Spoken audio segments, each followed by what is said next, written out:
గత కొద్ది రోజులుగా భారత పాకిస్తాన్ సరిహద్దుల్లో జరుగుతున్న భీకర యుద్ధం, అంతకుముందు జరిగిన పరిణామాలు,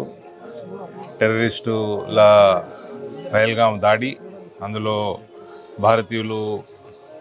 25 మంది ప్రాణాలు కోల్పోవటం, ఒక నేపాలీ సిటిజన్ ప్రాణాలు కోల్పోవటం, ఆ తర్వాత ఆపరేషన్ సింధూర్ పేరిట జరుగుతున్న ఈ యుద్ధంలో పాల్గొంటున్న ప్రతి సైనికుని ఆరోగ్యం కోసం అన్ని రకాలుగా దేవుడు వాళ్ళని కాపాడాలని, ప్రాణాలు కోల్పోయిన వీర సైనికులు ఆత్మకి శాంతి కలగాలని, త్వరలో ఈ సమస్యకి పర్మనెంట్ పరిష్కారం దొరకాలని, ఈ టెర్రరిస్ట్ సమస్యకి భారతదేశం యొక్క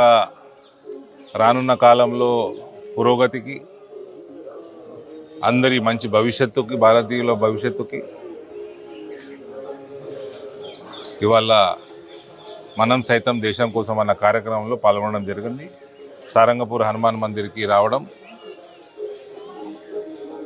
రాముల వారిది మరియు హనుమంతుడిది ఆశీర్వాదం